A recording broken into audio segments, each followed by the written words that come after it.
Hey everybody, welcome back, welcome back, welcome back. We are back Yeah. on the scene, baby. Season Yes, 4. Me sir. and Pete are back at it. Yeah. Apologies for the hiatus. Like I said in the promo, life be lifing. I mean, it is Exactly. what it is, but Exactly. we back. We on top of it. We ready to rock and roll. We got the topics Let's covered go. and smothered like a Waffle House. Let's go.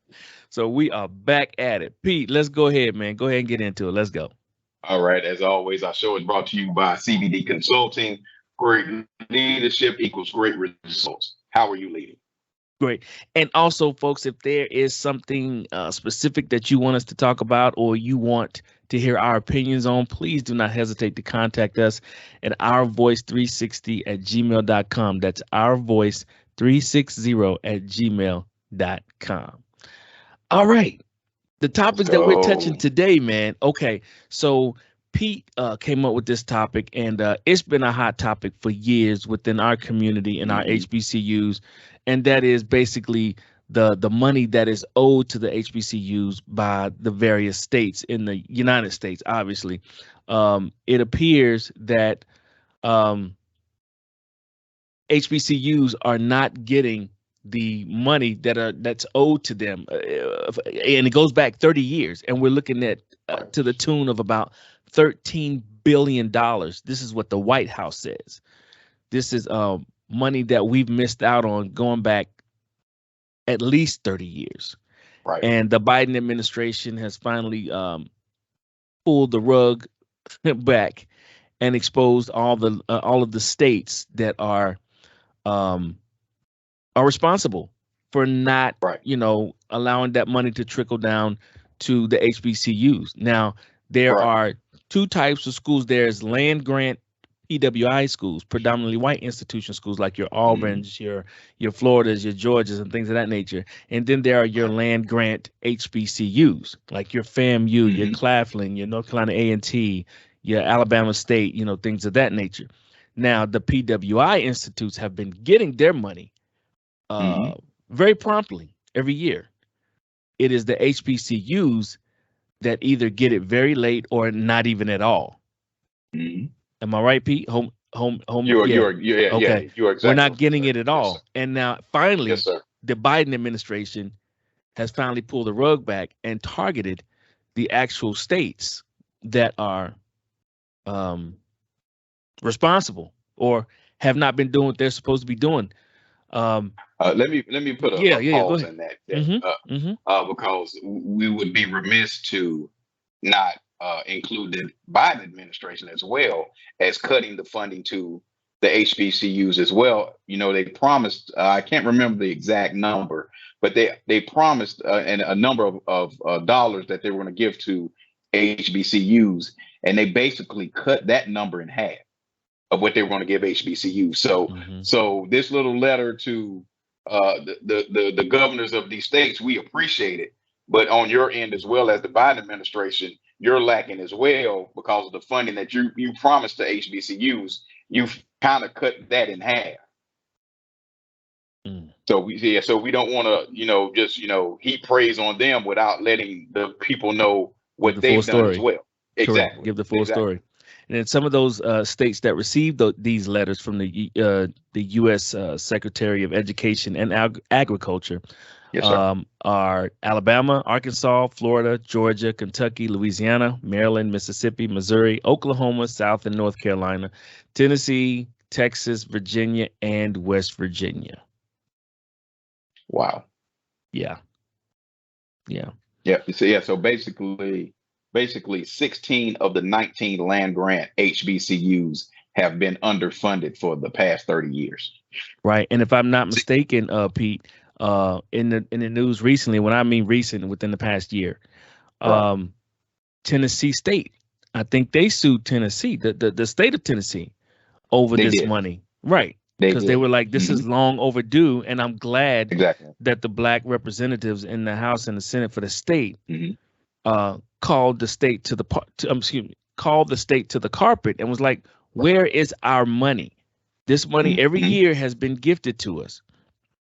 And for Right. some reason, we can't seem to get ours, But University of Tennessee and all these other land grant Mm-hmm. PWI schools seem to get theirs Right. without any kind of problems or errors. But for us, it's like we got to fight you, we got to beg and Mm-hmm. plead, and it's not fair because our kids deserve a proper education just like other kids. So, you Exactly. know, and if I'm not mistaken, they did win, and then the state has. I think there's a way where every year the state is, rationing out, Mm-hmm. X amount of dollars, which they should have been doing To begin w- with. to begin with. And from the letter, it appears like over 30 years ago they should have been doing this. So Right. they're due a lot of Mm. back pay, Yeah, back support, if exactly you right. will. You know what I'm saying? Exactly right. But let's start at the beginning, Chad. Sure, sure. Let's start with how the land grant started. I was, yeah. Basically, the land grant colleges started with the Murrow Act that Hmm. uh, uh, Abraham Lincoln signed into Hmm. effect in 1862, and Hmm. this was basically, the federal government would give the states federal lands that were given to them, give air quotes, given to them by treaty or just taking the land from the indigenous people of this country. That's what 30,000 it made. acres to be exact. Yeah, exactly. Hmm. So what the federal government did, they would give this federal land to the states, and they could either, to build their higher education institutions, their colleges, their universities. So in 1990, not 1990, excuse me, 1890, 1890. 1890, they adopted a new Murrow Act, Hmm. which involved people of color, Hmm. basically black people. And it was this: either let black people into your universities or give them land So to they build can their build own. their Yeah, own. yeah, so Correct. they can build their own universities. And Hmm. that was signed in 1890. And that there comes about HBCUs and the different HBCUs in these different states. But then in 1994, they added another Murrow Act for the indigenous people Mm. of this country, so they could build their own. Either let them in there into your schools or give them money to build their own institutions. So this is something that has been added to since 1862. So that's where we get the term land grant university from this law in this act that was signed in 1862 by Abraham Lincoln. There's your history, folks. There it Right there in a is. nutshell. There it I was is. just telling Pete off air, Mhm. and I think we both went down the rabbit hole. I actually pulled up the letter that was sent out to each one of these universities, and it goes in length talking about the history of the Murrow Act, and also that um, because of the lack of providing the adequate funds for these schools, Mhm. we are doing the students of color a disservice because they're having to do and work with less, but we want to put them out in the workforce and have them compete against everybody else. And that's a disadvantage Right. advantage when they don't have the same, tools and access to things they need to be productive Mhm. citizens and workers or entrepreneurs, in this country Right. like the other schools do. And if you ever get a chance to visit an HBCU and then go to a PWI, it's evident, and it's no shade at the HBCUs. A lot of them, even Mhm. the president of, I think it was FAMU, he was like, "I'm glad this was brought to a head because a lot of us are working on shoestring budgets," and he's right. And I just think Mhm. the word needs to be echoed a lot more that it's not always, and it's not all the HBCU's fault. Okay. Right. Right. The states that a lot of them reside in are not providing the adequate funds that they need to create a budget conducive for these students, for these black students to come in and thrive as young people and then leave with the skill sets and the Mhm. tools that they need to be not only productive but competitive, um, and not necessarily in the United States, but just in the world. Period. Right. And let me add something to that, Chad, and let me change a word that you used. It's not Mm. given. It's owed. Okay. Yes. The Correct. word is Yes. owed. I stand corrected. This You're is right. what's owed. Yeah, this is what's owed to these HBCUs. And it's funny as going into down this rabbit hole. And the only in this Morrill Act, the only part of the Morrill Act where there's a loophole where you can decide either you want to or you don't have to for a state is in the Morrill Act of 1890, which deals with the HBCUs. So basically, they gave states a loophole to say we can pay you, we can give you the monies that you're owed, or we don't have to. We could, we could just, say we don't want to give it to you. That's unreal to me. That don't put something in writing and then you make a loophole that says, well, the state can decide whether to give you the money or not. But the PWI schools, they're going to get their money regardless. You have to give them their money. But with the land grant institutions of the people of color or the black, you can pick and choose whether you want to give it to them every year. That is just, or if you want to give them the whole amount, exactly. You can pick and choose what you can get, what you will give to the HBCU, and it's just it's crazy to me how that works. It's crazy to me how that works. Where it's like it's always our people that's getting the short end of the stick. Correct. It's always our people that can get the rules that, well, you can do it or you can't do it, or if you don't want to do it, you don't have to do it. It's just, and it's sad. It's really sad because these HBCUs, they really are on the forefront and on the front end of a lot of technologies that we use today. That's true. I mean, whether it's North Carolina A&T or Tennessee State or Alabama State, a lot of these black universities are on the cutting edge of a lot of the technologies that we use today, and a lot of the technology we're going to use in the future. Even being underfunded, even being not getting the money that they are owed, they are still on the forefront of things that we're going to use, like I said, today and in the future. And Chad, I know you can talk to your experience going to North Carolina A&T and the things that you studied and the things that you saw at A&T. Oh, I know you can attest to that. The one thing in particular, A&T is known for their engineering department. They are worldwide known for their engineering department. They have had partnerships, and I think they still do, with NASA. So a lot of those students get internships and work with NASA and people of the like. And when they come out, they do wind up, if it's not with NASA, it's one of these, contracting companies that work closely with NASA. Booz Allen, Northrop Grumman, I believe, and several others. So they graduate a lot of top-notch engineers that come out and work on, like you said, the technology, not only for now, but technology we're going to use in the future, and not just use, but just make our lives a lot better.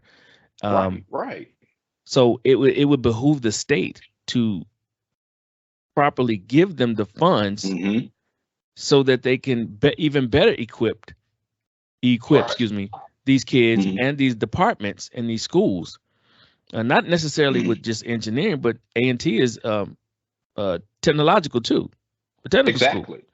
You know what I'm saying? So you got not just technical, but agricultural. That's what I'm looking at. A&T. You know what I'm saying? And agricultural is very big, especially nowadays. You know what I'm saying? We have a small percentage of black farmers, of people out there, producing food for not only the United States, but for various parts of the world. And again, you would think in every state, in their Senate and in the House, that that they would provide those funds for those schools, because we shouldn't have to have HBCUs, even though I love HBCUs, because they provide you an environment and a culture that I think we all need. But in all honesty, we shouldn't have to have that.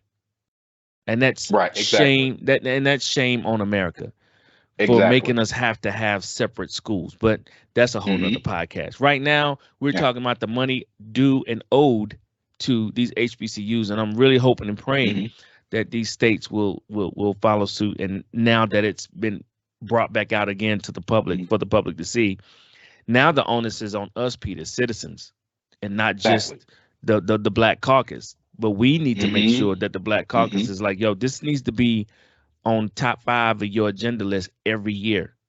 Exactly. You know what I'm Exactly saying? If right, you sir. want us voting Exactly you right, sir. in and you want us representing Mm-hmm. you and you align Mm-hmm. with our values and our principles and our morals, then we need to make Mm-hmm. sure that if our kids want to attend an HBCU, that we don't have to worry about if they got housing because of the budget, or if they got this Right. program, or they had to drop these programs because they don't have the funding to have the professors or the school books or the other Mm-hmm. tools that's needed for that program. I've seen that happen where schools may Right. have uh, 40 areas of degrees you can Mm-hmm. graduate, and then 10 years later or 5 years later, now it's only 30 areas. They had to drop some areas because of whatever reasons, but it all boils down to money. You know what I mean? Mm-hmm. But they have to operate on the budget that they have, and that's due to Mm-hmm. tuition, endowments, people giving back to their Mm-hmm. institutions. You know what I'm saying? That since we're talking about money owed to HBCUs. I think Mm-hmm. that's somewhat of a challenge for the Black community. Is the ones that go to HBCUs, the giving back is not as much as you would see at a predominantly white institute. Mm-hmm. You know what I'm Exactly. saying? So Right. now, again, now that this has been brought back up, it's on onus to all of us, the Black civilians Mm-hmm. or citizens, I should say, as well as our constituents that we have voted into office to represent us and our values and what we want Mm-hmm. as a people and as a community. We got to Yeah. hold them accountable and make sure that they are on this thing and that they are raising their Right. voices and making sure, hey, we need to make sure these HBCUs get the money that's Mm-hmm. owed That's owed. Exactly. That's to them. owed. You know what I'm saying? That's owed Mm-hmm. to them. But real quick, Pete, like I said, Uh, the letters were sent out to those states that I mm-hmm. mentioned earlier in the podcast. And I want to read a brief snippet of the letter. Each Okay. letter was sent this way, but this one was sent to Alabama. And I'm Okay. telling you this because it breaks down the number of how much money these HBCUs in Alabama would have had if the state Mm-hmm. had been given over 30 years. So it says Okay. using readily available data from the National Center for Education Statistics Integrated Post-Secondary Education Survey that ranges from 1987 to 2020, we calculated Mm-hmm. the amount that these institutions would have received if their state funding per student were equal to that of the 1862 institutions. Unequitable funding of the 1890 institution in your state has caused a severe financial gap. In the last 30 years alone, in the last 30 years alone, an additional 527,280,064 would have been available for the university. Mm-hmm. In the last 30 years alone, an additional $527,280,064 would have been available for the university. These funds Mm-hmm. could have supported infrastructure and student services and would have better positioned the university to compete for research grants. Alabama Mm-hmm. A&M University has been able to make remarkable strides and will be much stronger and better positioned to serve its students, your state, and the nation if made whole with respect to this funding gap. So, Pete, Mm-hmm. this sums up everything that we just said. Even Right. though they've been working on a shoestring budget, these HBCUs Mm-hmm. still find a way, and these kids still graduate sharp as a tack, ready to compete in the world, Right. even on a Right. shoestring. Right. But just imagine if they would have had the 500, let me repeat, the 527,280,064 Mm-hmm. for their school. Do you know Hold what on. that can do?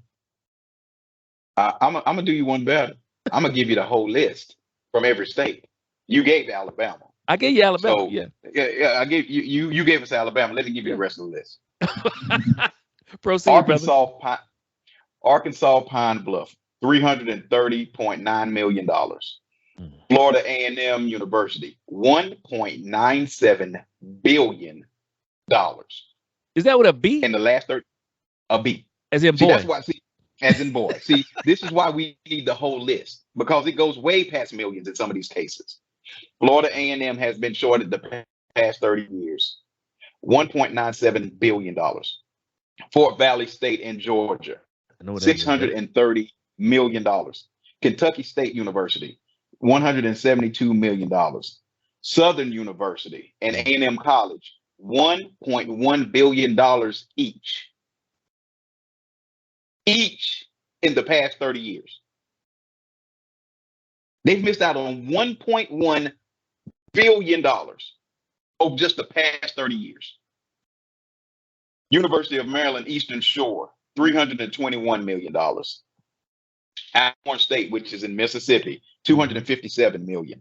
Lincoln University, which is in Missouri, $361 million. Langston University, which is in Oklahoma, $418.9 million. South Carolina State University, which is of course in South Carolina, $470 million. This one right here is the kicker. You know, we were talking about Tennessee State, right? Yes. Over the past 30 years, Tennessee State has not received $2.1 billion in assets that they were owed. Not given, that they were owed. $2.1 billion. That's why they sued the state of Tennessee. Right. The state of Tennessee, they were only allotted $250 million in their budget every year. They are owed $2.1 billion. Prairie View A&M, which is in Texas, $1.1 billion. Virginia State University, $277.5 million. And West Virginia State University, $852.6 million over the past 30 years the money that they were owed that was not given to them. Just imagine if these states had to cough it up, like like if the government really put their foot on their necks, like you have the next 3 months to cough up that money to, these schools. That state would these states would be bankrupt. Yeah, these states would be bankrupt. And to me, how do you, as a leader of a state, how do you sleep at night? Or leader of a state assembly, and you know that you're shorting a people and university. Well, hold on, Pete. You just made the point. That's why they can sleep at night. You can sleep at night when you don't look at a certain people as a people. Okay, I got you. Yes, sir. You know what I'm saying? When you don't value them as an equal or see them as an equal, you see them as substandard or not even a human. Of course, you can sleep easy at night. Wow. They're not like us. There's something different. And I'm not saying they're all like that, but my thing is, as a human, period. Like you said, how can you sleep at night? And that's the only way that can happen. You have to categorize and look at something or some person as something else to justify and to make yourself feel comfortable so that you can stand up there and prance around and say why it didn't happen, or sleep at night because, well, they're not like us. They're different. Right. They're not human. They're something else. Of course you can sleep at night because you've justified that in your mind and in your heart that they're not like you. They don't bleed like you. They're not the same. Wow. And I think, and I don't want to get off track, but I think a lot of them like to stay in the mindset because with any person, regardless of their ethnicity, once you get to know that person, you know that person. Right. You know what I'm saying? That person is who they are, not Pradine the Indian or not Kamal the black man. That's just Kamal or that's just Pradine because I've gotten a chance to know that person. Right. But see, they don't want to get to know you because to know you is kind of like to like you and sometimes to love you. Right. So you want to keep that separation. You want to keep that separation. And again, I'm not saying all are like that, but a lot are. That's why we're in the situation we're in. That's why you have PWIs and HBCUs. Right. That's why you had segregation for so long. Separate but equal. Right. That BS. That's why you had philanthropy philanthropists, but scientists from Mhm. the early 19 and 18 and 17 and 16, 1500s Mhm. doing these experiments saying, we're superior because of this, that, and the third. And now we look at their scientific thoughts and reasoning and we look at it as that was garbage. That was purely Mhm. racist. Mhm. That was an agenda behind it to set them apart from everybody else. When they know good and hell well, we all the same. Right. We all Right. came from Mother Eve and Brother Adam. Mhm. Everybody came through there. Mhm.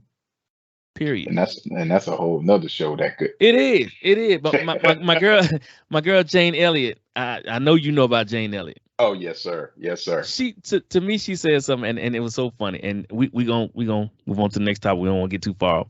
But she Yeah. was in a conference and she said something. She was talking to a large white audience. Mhm. And she said, I don't want to ever hear you say you are white again.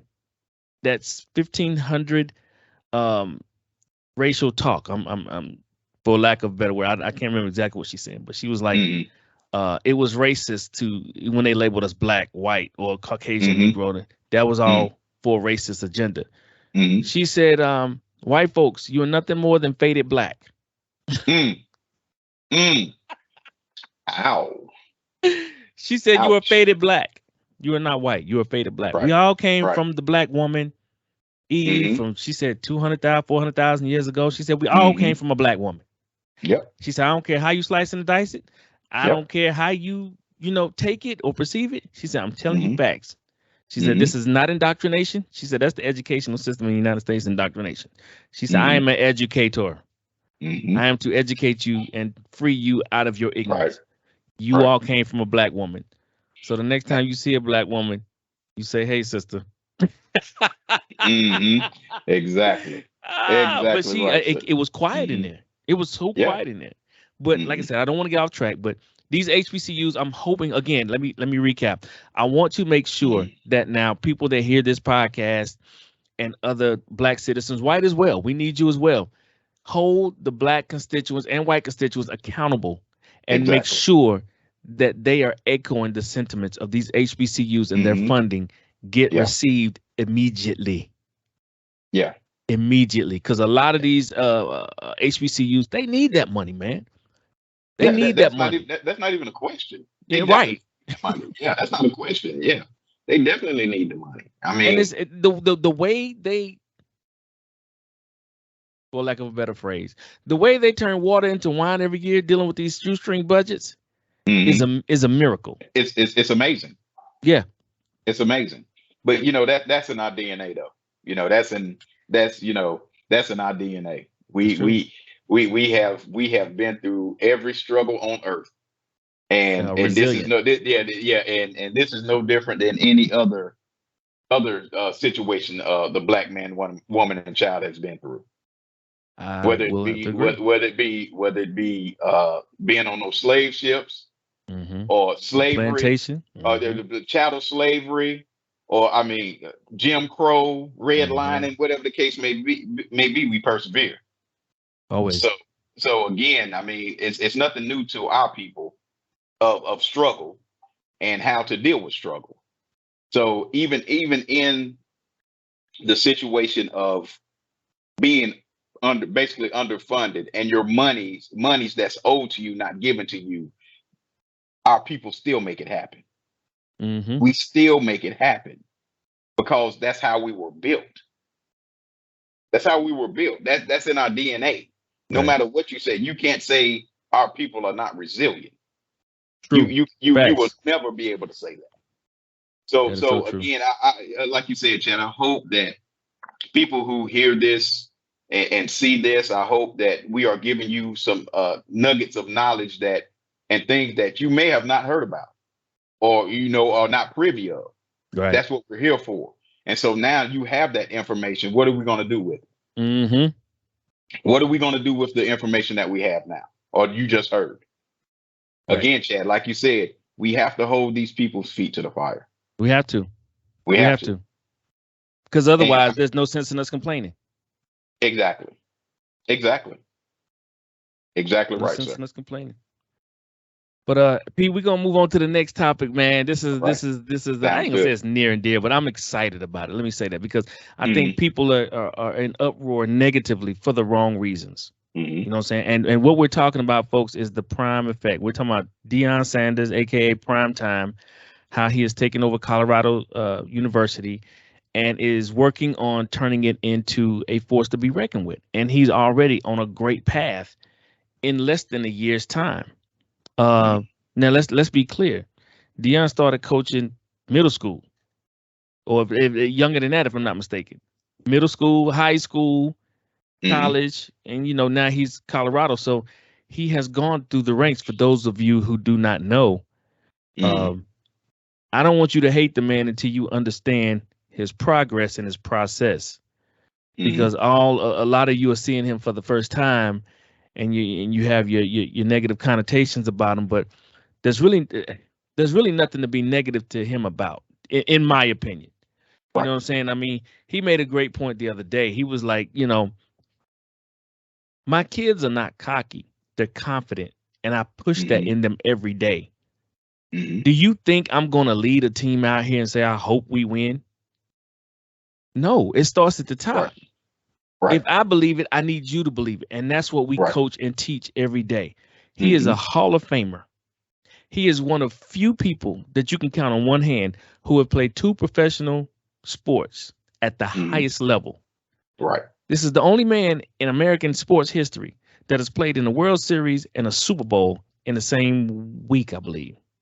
Mm-hmm. Same week. Hall of Famer. So I'm thinking he knows a little something about perfection and playing at the highest Yeah. level and how to do it. Chad. It really boils down. It's not about him coaching. This is the negativity from certain people. It's never been about. It's not about coaching. It's about him. Hmm. It's about he's not Nick Saban. Yeah, he's not just He's stereotypical not. college Yeah, coach. yeah. He's not, and that's because that's not who the person he is. He's braggadocious. He's been braggadocious from day one. And do But you but think? but hold on, Pete. I'm gonna let you finish. But let's be Okay. clear about this. He may have been braggadocious, but he backed it up every single time in his career. Oh, exactly. Yeah, I'm not saying Yeah. braggadocious from a negative standpoint. No, Right. Yeah. I know I'm saying braggadocious because, like you just said, if he said something, 9 times out of 10 it happened. You know what I'm Hmm. saying? So he's coming from a situation where he's, like you said, Hall of Famer, greatest uh, DB to ever play the game. And Facts. do you actually really think he was going to change his strikes because now he's the coach of Colorado? My That's point. not that. That's not who he is. But Right. people are going to find something to dislike in somebody if they're not comfortable with him, and that's the Hmm. issue. These people who dislike him, or if you want to say hating on him, or whatever the case may be, it's because they've never seen this before. Mm. And then this is coming out of a mouth of a black man. Hmm. Let's not Yeah. skim over that. Right. So again, this is a situation where you're uncomfortable, and then you're the reason why you're uncomfortable is coming out of the mouth of a black man. That makes it worse to Well, them. he said it in the interview. He Yeah. said the fact that I'm a black man sitting up here talking, coaching a group of guys in the locker room that are 75% black, Hmm. and y'all can't stand it. That's it. And that's what it basically boils down to. And as of our recording, they lost to Oregon. Oregon, yeah. Yeah, Well, they didn't lose. They got their butt whooped. they got beat down by Oregon. Right. And so then if you look at social media, all of those folk came out of the woodwork talking, he finally got what he deserved. Or it was one lady I saw said that I'm glad Oregon stood up for us. First of all, Okay. stand up for what, and who is us? But check this out. You show me one clip where Deion said that he was gonna go an undefeated season. Yeah. You give me one clip where Deion said he was gonna win it all. You give me one clip where he was bragging and saying we're gonna be the best there was. Deion said I'm bringing my luggage, and it's Louis. Number one, Mm-hmm. we finna make some changes. Number two, all of y'all that are here, you might want to jump in the portal. Now he made another statement. Mm-hmm. If these words intimidated you and ran you off, you wasn't ready for this program that I'm bringing anyway. Mm-hmm. You know what I'm saying? It's Yeah, all exactly. it's all and that happens in any school or any job. Mm-hmm. You know what I'm saying? When new management come in, they gonna Right. bring their folks with them. They 9 times Exactly. out of 10 they gonna clean house. Because Mm-hmm. if you was doing what you was supposed to be doing, we wouldn't be coming in the first place. But because it was recorded and put on the internet, Mm-hmm. now he's the worst thing ever, and he shouldn't have been so harsh on these kids. What you think life gonna do to them when they get out there? I don't think he was harsh. He was talking to them as grown men. Yo, Right. I'm coming in. I'm making changes. Y'all were 1-11 last year, Mm-hmm. and it seems like y'all okay with that mentality. He said, I don't think like that. I don't work like that. I don't coach like that. So I got to change the vibe. I got to change the mentality. I got to change the belief system here. Right. And I can't do that when the current system is in place. Right. Exactly. And like you said, Jed, that's any coach that takes over a program. I don't understand why he was so different. Yeah. Everybody was so up in arms. I'm like, any coach that comes in as a head coach, he's bringing in his OC, his DC. Mm-hmm. You know what I'm saying? Any other players that was at a school that he was previously at, he's going to try to bring them to, because that coach knows what he wants or what she wants when they come in there. They know the vision. They understand the work ethic with each other. They know how they're going to build that program. Mm-hmm. And if you ain't with that culture and that mindset and the way that they get down, you're out of there one way or the other. Exactly. But I think also with Deion, it's just for me, it's the coaches, the opposing coaches, and the way they talk. Because Dan Lanning, who is the coach of Oregon, you know, he had his little clip talking about, you know, they play for clicks, we play for wins, and all this other stuff. Yeah. He would have never said that about Nick Saban. And that's the thing. He would have never. They are trying to beat Deion, and Deion said it last night. He said, for some reason they're trying to beat me. He said, but they seem to not understand I'm not playing. He said, I've had a great career.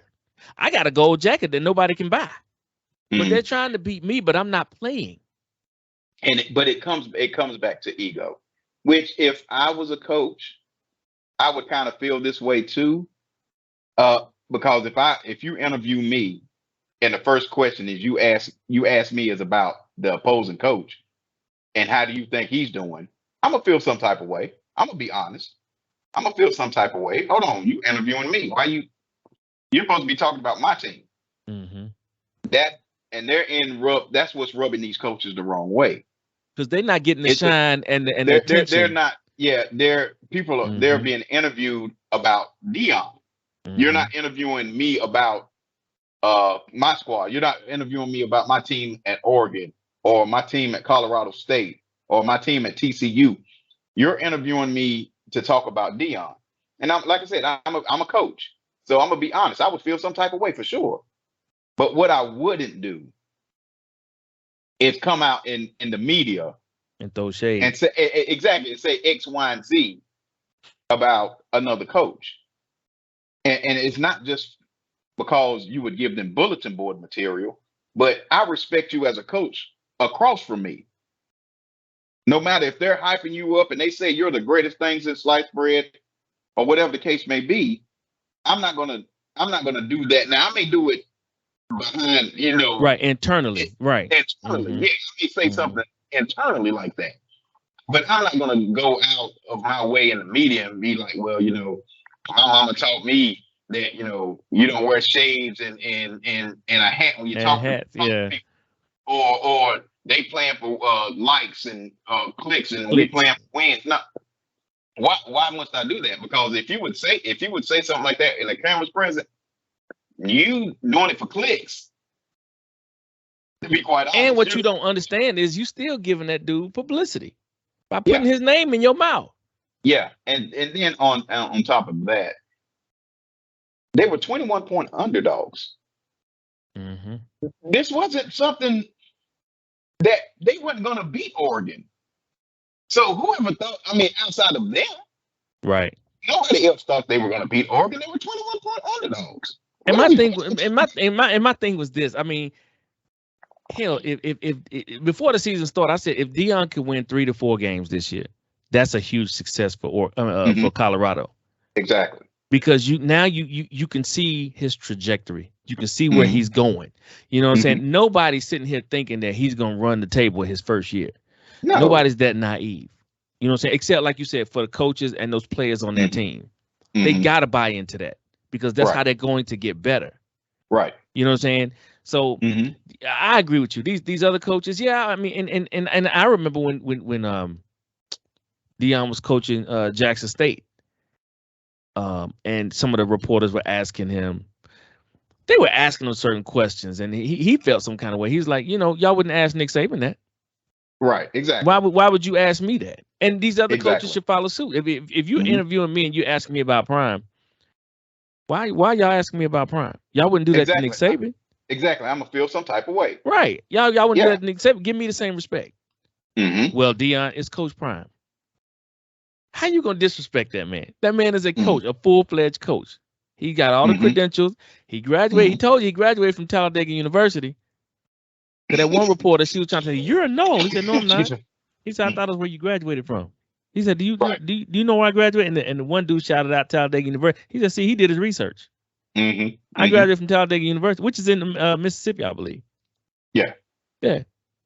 He said, "So you keep calling me something that I'm not. You're still no. I am not." He shut that down quick. But it just pains me, Pete, that people are so quick to throw shade on this brother. But I get it though. It's his bravado. It's his bravado, it's his chains, his glasses, his slick talk. He's like the Black Ric Flair, if I can say that. You know what I'm saying? Yeah, exactly. Yeah. And it's not the stereotypical coach that's in the SEC or the FC5 or whatever conference that they're in. And they're mad because he didn't come in and get in with the program like they did. He said, no, because it's not working for me like that. I have to, like you said, I got to be me. I'm not changing for nobody. The Colorado athletic director knew that when he hired him. Exactly. He knew what he was getting. Yeah. And he shouldn't change. Yeah, he shouldn't change for anybody. He should be who he is. I agree. And like he said at the press conference after the Oregon game, get me now. Yeah, he said, you better get me now because that's the worst you're going to see me. Exactly. And I mean, I wish nothing but success for Deion. Yes, sir. I mean, even though I'm one of those folk who that didn't like the way he left Jackson State, two things can be true. I can be disappointed in how he left Jackson State after the things he said, but I can also support him at Colorado. Two things can happen at the same time. Because what he's doing, I mean, even though we can always debate about his departure, right? Exactly. But if you look at what he's doing, he's not doing it just for him and his sons. He's not. Right. His coaching staff is getting notoriety and visibility. And not to mention, now there's room for other Black coaches to move up. Right. You know what I'm saying? He's opening a door. He's taking all these darts right now. But he knows his movement is for a bigger purpose. Right. So when you're doing stuff like that, you have to have a thick skin and some broad shoulders to take on the BS and the darts that's going to come your way. Because what you're doing is you're trying to make it a little easier for the people coming in behind you. And not only that, Chad, he is really helping college football. Dude, answer me this. Okay.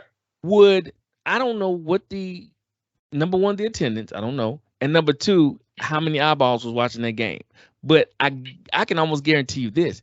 It wouldn't have been half of that if there was no Deion with Colorado playing. There it is. He gave them more exposure, and that coach is too blind and too narrow-minded to see that because of the Prime effect, you had more eyeballs not only looking at you and your coaching, but looking at your team as well. Like that DB that was shutting down Colorado all night, Kamari Williams, and the running back number 0, the little short dude, and then the wide receiver, and then you had Bo Nix. I mean, everybody know about Bo Nix, but he came from Auburn. But I'm saying the rest of the Oregon team, they just got more exposure for free because of Prime. Unless you're like a football head. I mean, you know what I'm saying? Yeah, but you got people that never watch. Exactly. Yeah. He's bringing in people that would never watch a college football game. My point. Watching a college football game because he's at Colorado. So the NCAA, they're not mad. No, because eyeballs are on TVs. Money. Exactly. And all of his games have been the highest rated games every week. Ticket sales too. Colorado, $517 per ticket. Exactly. So forget the bravado and all the other things that come with Deion. You know what else comes with Deion? Money. Eyeballs and money. That's what else comes with Deion. That's why the NCAA is like, we cool. Did you see how many millions of dollars the city of Boulder has brought in since Deion has been there? Tell me, Jack, because I can't even imagine. I don't know the exact amount. I saw it on the news. I was looking at it a couple nights ago, so I can't remember the exact amount. I don't want to put a lie out. But I mean, it's double-digit millions. Yeah. Easily, from the restaurants to the school to the freaking merchandise. Yeah, I've never seen so many Colorado hoodies and T-shirts and hats. Come on, man, we not rocking. Black folk ain't rocking no Colorado stuff. Hey, I was close to buying the sweatshirt. I ain't hard to find. Colorado on it. I promise you. I promise you. I just want to support because what he's doing is monumental. You know what I'm saying? And it's like other coaches in the league can't stand it. Not the league, but the conferences, whether it's SEC, ACC, or whatever. They can't stand it because he has that effect. Before him, it was Nick Saban. Yeah. You know what I'm saying? Deion can go into any black household and sit down with anybody's mama, grandmama, auntie, granddaddy, and relate. He ain't got to pitch no BS. He ain't got to say, I'm going to buy you this, I'm going to buy you that. He can relate to them. Yeah. Because 9 times out of 10, he probably grew up the same way that kid is growing up, if not worse. So he can relate. And he always says, if you send me your boy, I will send you back a man. Because he's worried about on the field as well as off the field. And he said, I actually care about my kids, which a lot of coaches cannot say. And I agree. Most coaches want you for that 4 years and for them rings. And then after that. Right. And guess what, Chad?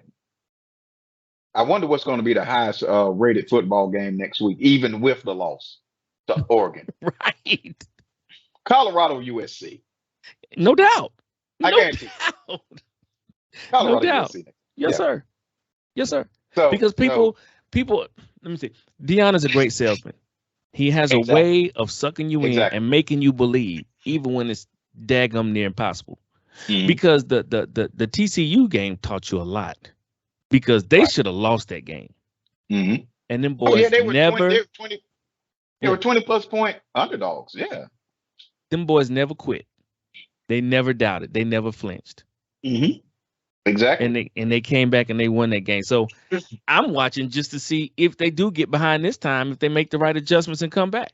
Because if you look at the TCU game, them boys were bigger than Deion them.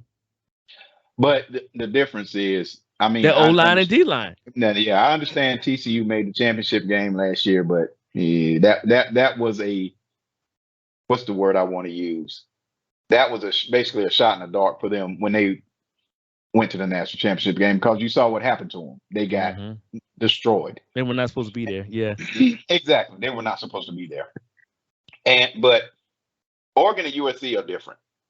They are legit national title contenders. So playing TCU and playing Nebraska and playing Colorado State, that's one thing. Right. But when you're playing real heavy hitters and your O-line is not good and your D-line, you can get away with that at Colorado State.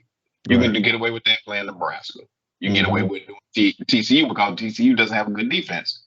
But when you're playing Oregon, who on their D line, they have 3 of the 4 guys on their D line that's going to play in the NFL. And you got a top 3 DB on the back end. Mm-hmm. And then you got Bo Nix. No, not Bo Nix. USC, they got Caleb. No, I'm talking about Oregon. Oh, okay. But then this week coming up, they're playing USC.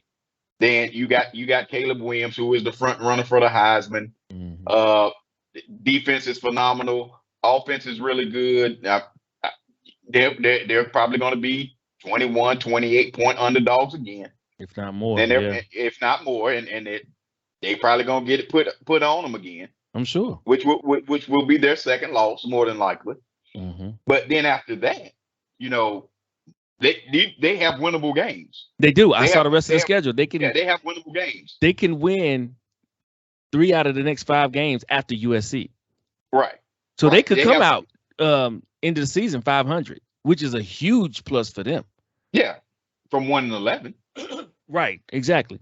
From 1-11. So I think he's in a good place. Coach Prime, I think he's in a good place. I think he's going to put those guys in the best position they can to win.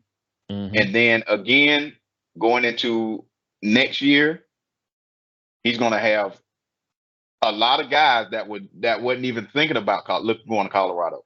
Mm-hmm. Going to Colorado because guess what? He's doing the right things. He's putting people on the sidelines. He's putting stars on the sideline. The Rock is showing up. No. Not just stars. Think about this as a player, whether you want to jump into the portal or whether you're a 4 or 5 star looking to go to a school. Mm-hmm. Especially if you're a defensive player. He needs somebody on that roster that's a huge offense. But defensively, Warren Sapp is joining the coaching team next fall. He's in the process of finishing his degree. Mm-hmm. He's coming to Colorado. Wow, that's big. You're going to have 2 Hall of Fame players as coaches. Yes, sir. What kid that plays DB, linebacker, defensive line, whatever on defense, what kid would not break their neck to go learn from the best and the greatest? Yeah. And then every now and again, Lil Wayne will show up and do a concert. Free game. Lil Tucci. Future might show up on all them littles.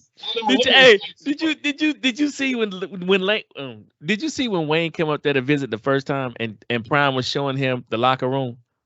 Right. Yeah. He said, "This the locker room?" And Prime said, "Yeah." And then we're gonna have a DJ over here. He said, He said, "It's gonna be hard to be upset and come back in here. And I got a DJ and this locker room look like this. It's gonna be hard to be mad after we lost." He said, "You can't expect me to be mad. Look what I'm coming back to."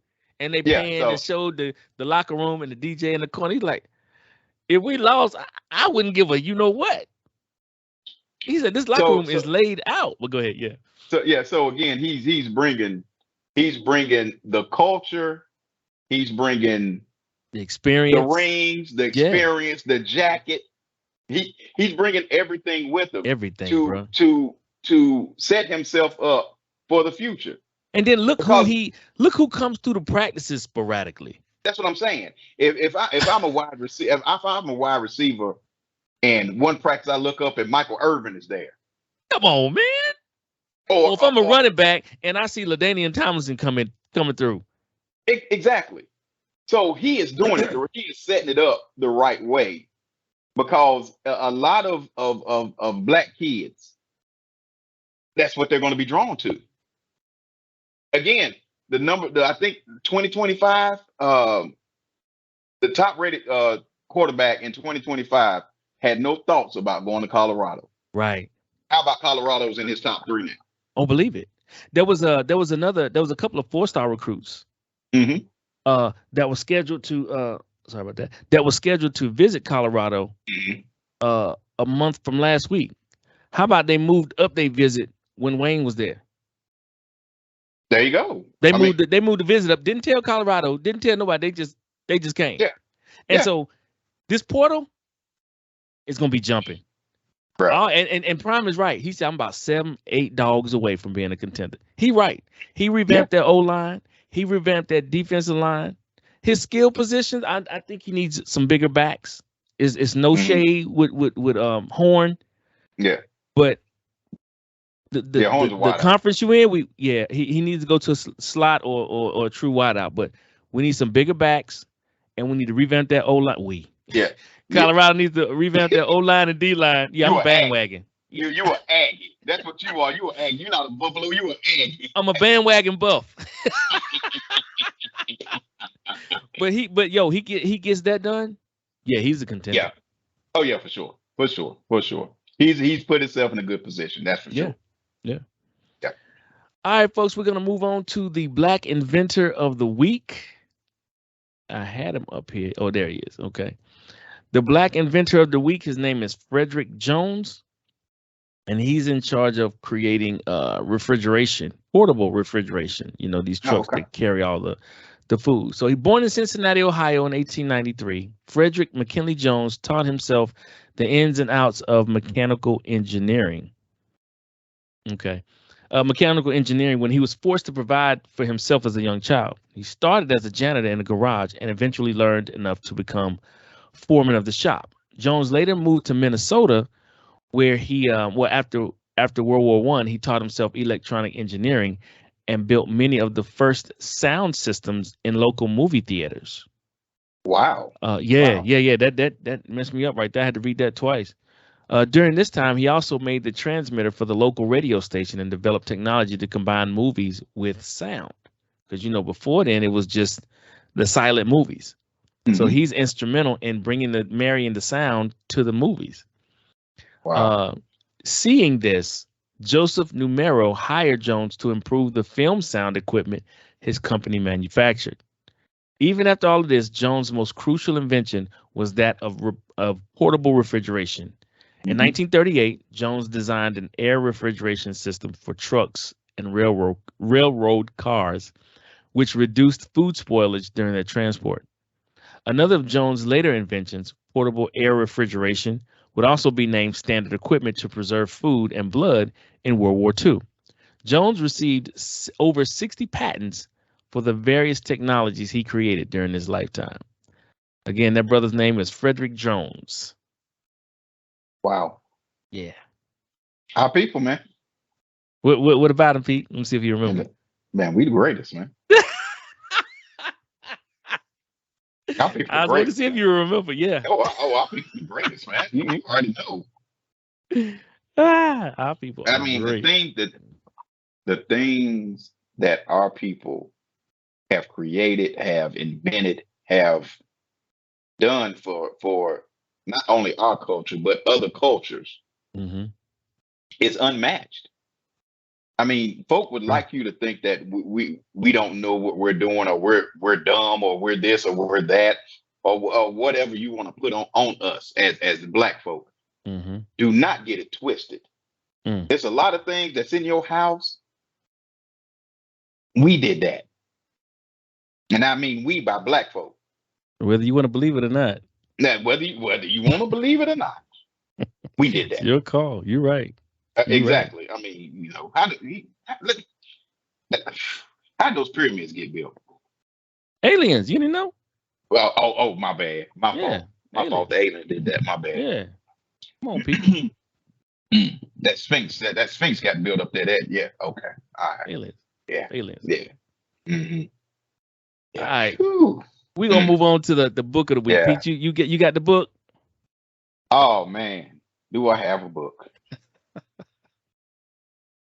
First of all, the author is Frantz Fanon. Frantz Fanon. Spell that last name for me real quick. Fanon. Fanon. Okay, gotcha. And I don't know if we're going to try to. I know it's probably going to look backwards on here, but we're going to show it anyway. The Wretched of the Earth. Okay. This is the book of the week. And if you want to read this book, I'm just going to go forewarn you, be prepared.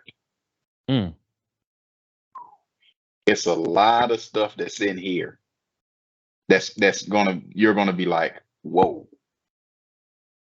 And I don't want to spoil it for anybody, but it's a lot of hard hitting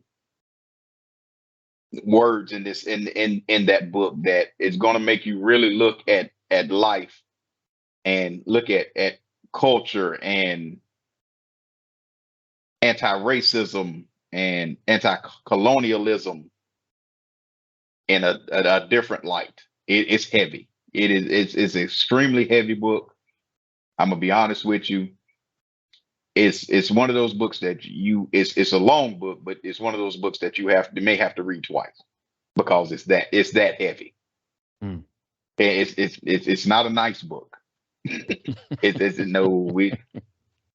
It deals with some things, some very serious issues, not only in our community, but in the communities that treated us unfairly and wrong. And so it's a really heavy book, but it's a good book, and I advise anybody of any culture to read this book because you will learn a lot. You will learn a lot. Mm. Again, put that book up one more time. Okay, The Wretched of the Earth by Frantz Fanon. Mm-mm. Yes, sir. Okay, folks, The Wretched of the Earth. Please pick up a copy and enlighten yourself, educate yourself. Mm-hmm. Okay, we can't move forward until we take care of what happened. Exactly. Okay, that's the only way. You can't keep putting a Band-Aid on it. It is what it is. Mm-hmm. Mm-hmm. Let's face it, figure out how we're going to deal with it. And this really rips the Band-Aid off. Woo! Mm. All right. Yeah, it's as they say, it's one of them. BEM. It's one of them. Well, I mean, Pete told you ahead of time, brace yourself, prepare yourself. Yeah, You've been warned. So if you want to read it, just brace yourself and prepare yourself. Don't wear your pearls if you're gonna clutch them. Not at all.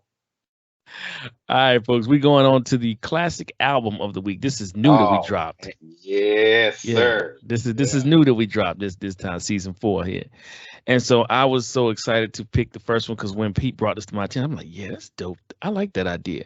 And the first album, the classic album that popped in my head is The Low End Theory by Tribe Called Quest. Yes, sir. I mean, you got Check the Rhyme on here. Yeah. We got the jazz, the scenario, the infamous scenario, rap promoter, Bugging Out, Butter, Excursions, Vibes and stuff. I mean, that's my favorite. Yeah, it's 14 tracks on it. Yeah. If we really want to dive into this, the Low End Theory for me is if you're a fan of Tribe or if you've heard of Tribe before or whatever the case may be, the first Tribe album, Instinctive Paths, was that was their introduction to the hip hop world. I mean, you know what I'm saying? After, we heard them on Buddy, after we heard them on Buddy, the De La Soul track, Buddy. Then this was our first introduction because, they're part of the Native Tongues, the Native Tongue group in hip hop, which is, De La, Jungle Brothers, Tribe, Queen Latifah, Moni Love. That crew. Black Sheep. Yeah, they're also in the Native Tongues. And this was De La Soul was the first. I'm sorry. Right. Latifah was the first. Then it was De La Soul. Then it was Tribe.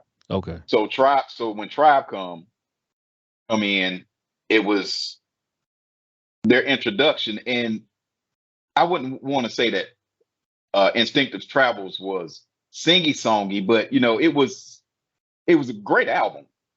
I mean, because you get Bonita Applebum off of that, you get Left My Wallet and El Segundo, you get what's the other track on there? One of my favorite tracks on there, Ham and Eggs, and those Descriptions of a Fool, those tracks. But great album. But it was something about the Low End Theory. There was a difference in this one, with being their second album. Wasn't gritty's not really the word I want to use, but it was lyrically more mature lyrics.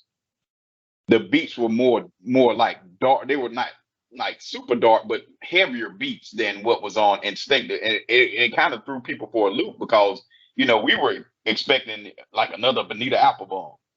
Well, I'm reading one of Phife Dawg's quotes about this album. He's quoted here saying, compared to the first album, back then I wasn't coming to the studio as much. I wasn't taking it as serious as I should have. But by the time we set out to do Low End, that's when I was all in. It was all hands on deck, all systems go. So it was definitely a fun time, and everybody was on the same wavelength. One hand was washing the other, that type thing. Right. And then we really got into the production of Q-Tip on this album. Because he put beats on this album that were like, what? What am I listening to? And then you mentioned the songs, Check the Rhyme, Verses from the Abstract, which that was his moniker, Q-Tip the Abstract. And then, later the Umar as his production name. But Low End Theory, is it perfect? No, because it still has Sky Pager on it. Oh, yeah. The Sky Pager for me, that's the one track that's the one skippable track for me. That if you have a skippable track, I can't say your album is perfect. And there's very few perfect albums out there. True. But it is a classic. It is a certified classic because of so many cuts that were off this album. I mean, like I said, if you just have Check the Rhyme and let's see, Jazz. If we got the jazz, yeah, we good. But then you add Scenario where we heard Busta Rhymes for what? Yeah. We heard the leaders of the new school for the first time. Who was this round like a Dungeon Dragon? You know what I'm saying? So the Low End Theory, to me, is their second best album if we're talking about Tribe albums. To me, because the one after this one was bananas. And I don't want to mention that album. If you're a Tribe head, you know what the next album is, but because that album may come up on our classic albums next week. Next week, it's gonna be my turn, but it is not gonna be that. But yeah, to me, Low End is one of those albums that you can pick up, and that's what classic albums do. A classic album is when you can just pick it up. I don't care what time of day, what year, whatever the case may be. If you put that album on, it's gonna do something to you. You're gonna be able to vibe out to it. You're gonna be able to just sit there and listen to every word. That's why it's called a classic, because you can put it on. It's timeless. It's timeless. You can put it on at any point and just go back to 93? 91. Okay. No. That other album was 93. Oh, yeah. That 93. But yeah, you can go back to 1991, I think. Yeah, 1991. And let me see if that's correct, 1991, because I don't want to tell somebody wrong. Yeah, 1991. Yeah, you can go back to 1991 and feel like you went back there if you were of that age. Because it definitely takes you. Yeah, it definitely takes you back to a day and time. Yeah. My thing is, you got a good song when anytime it comes on, your mind goes back to either where you heard it or what you were doing when you heard it or whatever. Sir. That's how you know you got to, because a good song takes you somewhere. Exactly. I don't care if you made it last night or if you made it 50 years ago. A good song will take you somewhere. Yeah. And like we're doing today, not only a good song, but a good album. Yes. One that you can just play and you don't have to worry about skipping or passing over. You just play it from beginning to end. And then you flip that bad boy. We're talking about LPs. And you put that record, you put that needle on it, and you just let it ride. Yeah, you young folks. I lost them. I'm sorry. Yeah, I lost them. but yeah, it's and with these classic albums that we're going to bring you every week, it's every genre of music. It's just not hip hop or R&B or whatever the case is. It's every genre. So you may hear a rock album. You might. And hear it. You might hear a country album. I can do that. Yeah. You might hear a gospel album. Oh, no doubt. That's what I'm saying. So with this, But we you won't just hear want to. bluegrass. Can't do that. Oh man, come on, you gonna do me I like that? Yeah. I can do. I can't do that metal, and I can't do bluegrass. But everything else, I can rock with. Oh, okay. All right. All Yeah, right. everything All else I right can now. rock with. Yeah, What yeah. what I mean, the best of Ricky Skaggs up in here, boy. Have you listening to Ricky Skaggs? That's but yeah, we just want to bring you albums and music of different periods that not only affected us but affected the world really. Indeed. Because we have it's some albums that's out here that are darn near perfect and perfect. And some that aren't that perfect, but just for the time to us, maybe me, or for maybe not for me, or maybe not for Chad, but we may feel different about it, but one of us may feel it's a classic, Right. and that's what this is about. I may bring up something that Chad may say, I don't know, bro, I don't know if it wasn't a classic to me, or Chad may bring up something that and I'll Right. be like, I don't know, dog, that I don't know about that, But we but see, definitely like but we definitely rock with the low end theory because we talked that, about that off air the other day. that is for sure. Boy, when that verse is from the abstract, come on, boy, I'm good. I am good, buddy. But yeah, like I said, this album was a really good album, and it showed how much Q-Tip grew as a producer. Like I said, as well as from instinctive travels, past instinctive travels to Low End Theory, and then you hear even the next album is even greater. His production. So yeah, this album right here is something that everybody should listen to. If you are a hip hop head, this should be in your streaming service. I don't know if we still do CDs. We used to do CDs and We tapes. used to in cassettes, yeah. Yeah, so it should definitely be in your if you're a hip hop head, this one is definitely Go should to be in your go to Spotify or Pandora, iTunes, whatever. iTunes, yeah. Yeah, just start with excursions and just let it ride. Just let it ride. Low End Theory, folks. Tribe Called Yes. Quest. Please, if you have Yeah. not, what are you doing with your life? Man, I don't know what you're doing with your life. I'm trying to tell you, buddy. All right, folks. Let's move on to the scripture or verse of the day. I am coming from Proverbs chapter 26, verse 20. Very short and sweet. Very short and sweet, but very insightful. And it reads, "Without wood, a fire goes out. Without gossip, a quarrel dies down." Some of us old heads, y'all remember when Smokey the Bear, the commercial came on, and Smokey said, "Only you can prevent forest fires." Remember that? Hmm. Basically, that's the wise man of Proverbs. That's what they're saying about gossip. We can turn down the heat, douse the fire, and let the quarrel die. How do you do that? By not supplying juicy morsels, of gossip, ditching the urge to spread destructive innuendos, and refusing to keep alive an ugly rumor. Without gossip, the bitterness of a rivalry can dissolve, and relationships can mend. Wow. Wow. Proverbs 26:20. Without the wood, the fire goes out. Without the gossiping, the quarreling ceases. And we can start to mend and heal and move forward. So that's for all powerful. of you Right out there. there, for all of you out there, that's why God gave us 2 ears and 1 mouth. That's what my mom always told me. Listen as much as you talk. Sometimes you don't need to run your mouth. You heard it. As the old folks say, hear me what I say. Hear me what I say. Hear me what I say. Yeah. Yes, sir. So that's it, man. Anything else, Pete? We've been finna wrap this thing up, man. Man, you know what it is, man. Man, love your people, man. Yes, First sir. of all, you got to love yourself. Yes, love sir. yourself, love your people, love on your people, man. Because tomorrow's not promised, man. Amen. Tomorrow is not promised. So if, like you just said, Chad, if there's some beef you have from somebody, fix it today, man.